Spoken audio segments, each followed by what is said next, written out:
I don't find the words. It doesn't happen a lot, huh? But this time I don't find the words, I don't find an explanation to share with you. There is a logic, but I don't agree with it because I don't see an immediate, impactful benefit for Juve in what we are doing. Because we extended the contract of Milik until 2027. We'll speak about it, but I will absolutely not justify it. Ciao Juventini of the world, my name is Giuseppe, welcome back on the channel. Milik contract, we speak about it, we start with that, then we go towards Adzic, that will not be able to participate to the playoffs with the next gen. Injustice, but it is what it is. Yildiz, 2 games of ban, he will miss Bologna, he will miss Lazio, 2, better than 3, but it's still 2, the big important ones. And then we go towards apparently Juventus that scouted, that already spotted a new Yildiz deal. Who is that guy? We'll speak about it in today's video. If you didn't yet, please continue to support the channel with a maximum of like. Don't forget to subscribe to the channel because now we start. If there is someone that has a better explanation as what I read or what I made from it, a logic one, someone that is maybe not even supporting Juve, watching it from a distance and can explain it, please let me know in the comment section because it doesn't make sense. What are we doing? Giuntoli, what are you doing? Please explain, I don't understand it. To put it into context, yesterday we read it. Surprise, dribbling everyone. Nobody was aware about it. Yesterday on Gazzetta dello Sport, they announced the contract extension of Milik for 1 more year with Juve. I couldn't believe in it. I was saying, what are you doing? Is it serious? Is it a joke? Is it Gazzetta that is totally flipping? No, because it makes totally no sense. A player, to put into context, that has 1 more season with Juve until 2026. But a player that this season in 24-25 didn't play a single second with Juve. A few times we were thinking that he would be ready to come back with the team, to train with the team, and to be there called up, maybe to Saudi Arabia, maybe even before, in the beginning of December, a bit later in February, and every single time a new injury occurred or something that actually made that he didn't recuperate fully. A total disaster. The biggest mistake of Giuntoli before the winter mercato? Absolutely yes. In trusting, in believing in a player, and you saw the historical record already before, that he would recuperate really fast, maybe in October, maybe in November, to be there, the rotational player, the sub of Dusan Vlavic. Never happened. We are on the 30th of April. Milik is not ready to come back. We don't even know if he will be there for the Club World Cup in USA. So imagine a huge, big mistake. Because you like, you don't like, he played well, he didn't play well, he was scoring, he was not scoring, he was happy, he was sad, he was angry, he was blaming the supporter, whatever. Dusan Vlavic was obliged to play every single game in the beginning of the season because there was nobody else. We have put ourselves. We put Thiago Motta in difficulty. Something that I continue to say was, before the winter mercato, the biggest mistake of Giuntoli this season. Anyway, Milik contract continues until 2027 now because we extend. Now, my first reaction was shock, surprised. I didn't get it. The second reaction is, let's try to think logically because there is always a reason, a logic. What are we doing?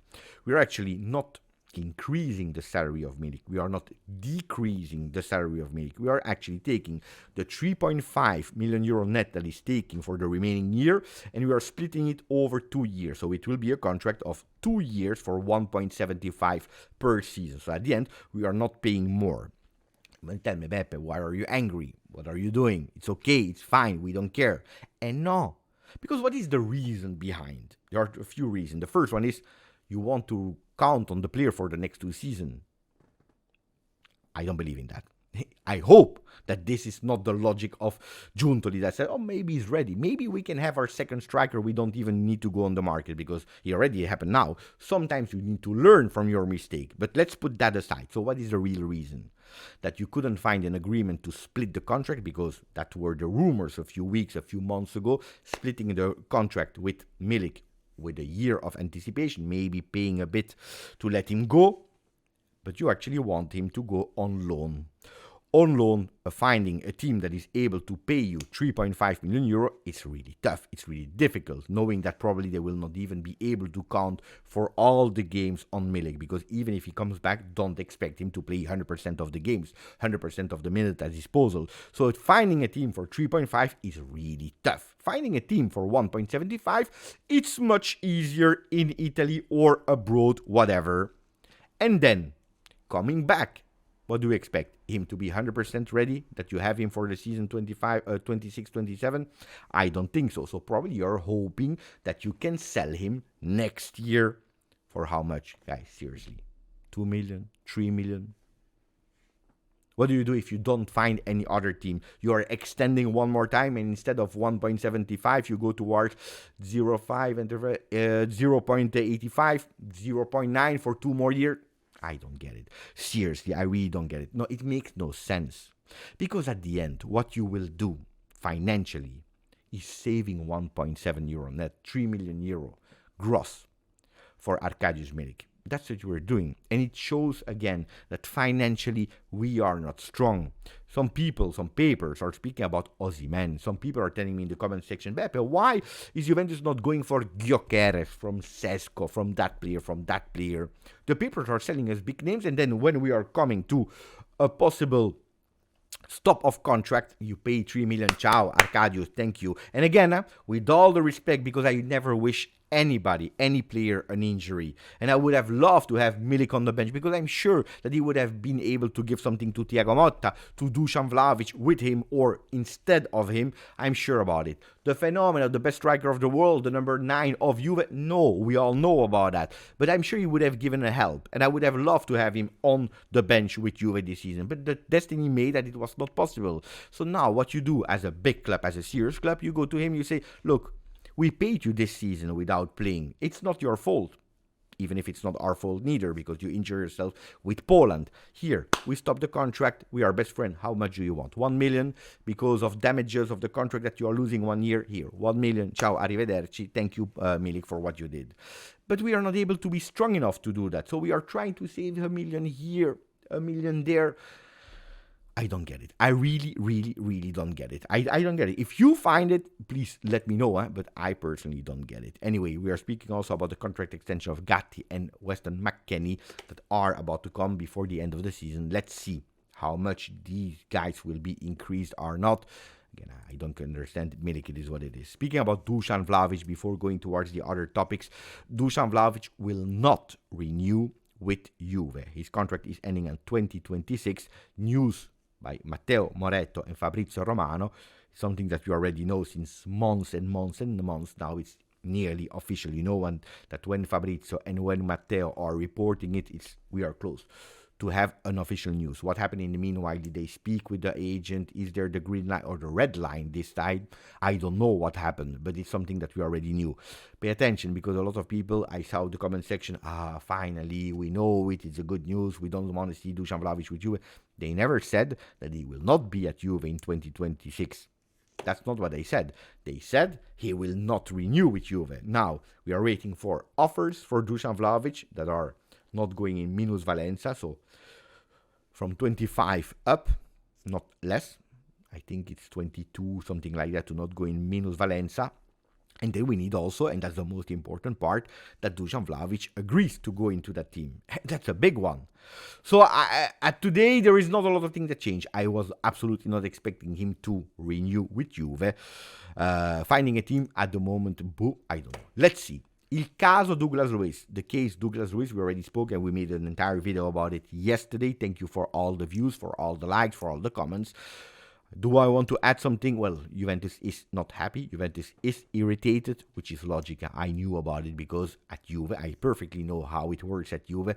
You're just not free to go on Instagram and say whatever you want, because also there it was a mash-up of a lot of things. He's actually recapping 8 months of problems in 15 lines. So I knew that Juventus would not be happy. Is it the end of Douglas Luiz? Probably yes, and it's okay like that. Unfortunately, because I continue to say it's a huge big pity that we didn't see a player like him really playing with consistency with Juve. Koopman has received his chances. Douglas Luiz never received his chances. It is what it is. Kenan Yildiz, 2 match of bans. It is official, Bologna and Lazio. On top of that, 10,000 euro of fee that he needs to pay, a fine that he needs to pay. It is what it is. Yesterday they were speaking about violent conduct. what was written in Article 38, violent conduct is 3 game days. Actually, it was not violent conduct when you are reading the report. It is a foul, it is a red card, it was intentional, so it's Article 39 that comes in with 2 games. Juventus will not go into appeal. They would have probably done it if we had 3 games of ban, but it's not like that. It is what it is. Just one thing that I want to add on that case, guys, calma, because sometimes Juventini, they are extremely self-destroyed, or we are going in self-destruction mode, and it's something not acceptable. Ragazzi, I remember, because I'm old enough, a Krasic simulation, penalty given, received by Juve, we scored that penalty. The guy was totally destroyed after that, because of the media that was going on the player, because even some Juventini, what are you doing? Why did you do that against the player? They totally destroyed him. Mentally, he never recuperated from that one. I saw a lot of players like that. Criscito, one bad game with Juve, they destroyed him. He never recuperated before leaving. Did he do a wonderful career? No, but he did a really solid career between Genoa and other teams. Calma, and looks like he really wanted. Oh, it's a foul. It's a foul. I saw much worse, like Bastoni, for example, a few games ago. If it was not last season, I don't remember. You remember? Bam, 0, no yellow card, nothing. But the Interisti, they are able to support their players. They will even lie to you to defend their own player. Something that we are not doing. Calma, because that starts to be a bit annoying. Now, of course, 2 games without him will be tough. We know it. And Juventus is already looking for the next Yildiz, not in terms of role, but they are looking at a player that is called Schmidz. That's the name. Schmidz. That's the name of the player that Juventus is looking for. It's a German player that is playing at San Paoli. Player that received a professional contract for the first time, but he could leave his team for €0 in the summer. There are already a lot of teams on him. He's 18 years old. He's, according to Tuttosport, the regista from the future. In Germany, they are speaking extremely well about him. They are comparing him already to Kimmich in the way of playing. Why am I saying the new Yildiz? Not in terms of position, because I just told you it's a player that is playing as a regista, so a defensive midfielder, can also play as a center back on the left or on the right. He's a right foot player. He's not that tall. He's 180, so I don't see a really big career as a center defender, but as a regista, he has really the qualities to do so. Marwin Rainer Jan Schmidz is his name. It's a player that, when I'm telling you a la Yildiz, but also a la Huijsen, is Juventus spotting already these talents abroad to let them come to do a year with the youth team of Juve. In this case, with the next gen, a year to understand, to develop, to grow, and then already with an open window to the first team, so that the season after he's ready to really integrate that team. Juventus is already there. They spotted it. It's not, of course, not the only team, because there are already a few teams from Premier League, Brighton, for example, but also half Bundesliga that is on the player, so pay attention. I told you about Adzic, not yet. Adzic, unfortunately, yesterday we heard about it. It's not something new, but we heard about it yesterday. Will not be able to participate to any of the playoff games, and that's a huge, big pity. Why?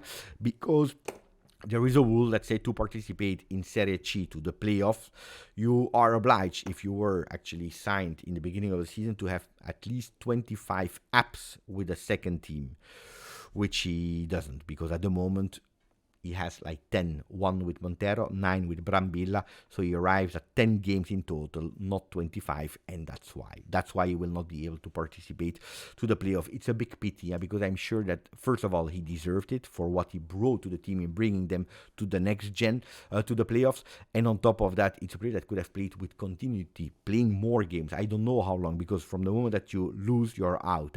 Even if we draw the first game, because we had a worse ranking than Benevento, we are out, so we are obliged to win. But from the moment that you don't win, you're out of the tournament. So I don't know, sometimes it's 1 game, sometimes it's 3 games, 4 games. In total, you can even play 10 games if everything is going towards your side. It's a pity, because I would have loved to see him first for the next gen team before individual, and then for himself also. He deserves. It's a pity. But now, of course, the destiny is saying that there are 4 remaining games of the season with the first team, where he will call up, where he will be on the bench, and you never know.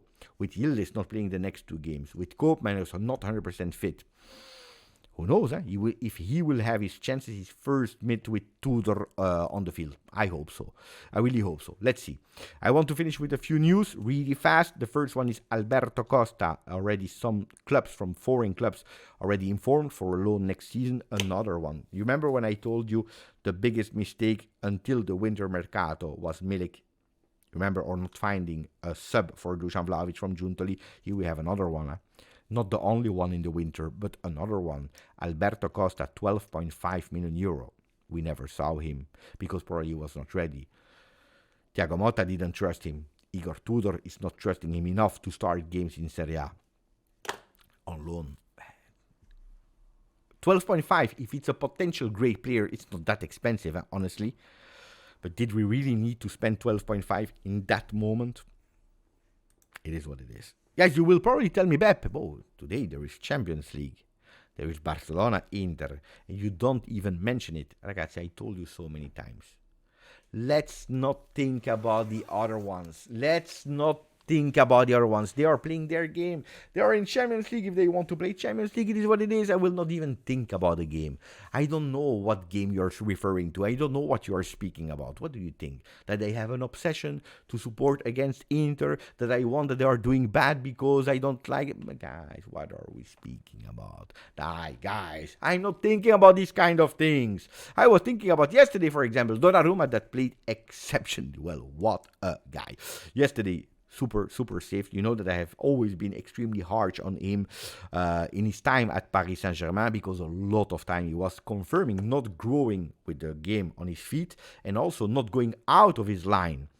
Not going out and taking these balls, not being that leader of that defense in being the goalkeeper, the number one. So a lot of time I was like, even if I always said on the line, he's probably the best one. He is the best one. He's the number one. Penalty kicks and on his line, there is nobody that is better than Donnarumma yesterday again. He's growing. He's growing again. If you take the package Donnarumma, you know that you have a huge big salary to pay. You know that it's a goalkeeper that 3-4 times a season he will make the mistake, like they were calling him at Milan, Paperuma. But we cannot deny that he's a fantastic goalkeeper. If yesterday they don't concede, it's thanks to him. A few saves and also that one on Trossard was fantastic. Guys, that was it for me for today's video. I hope you enjoyed it. Forza!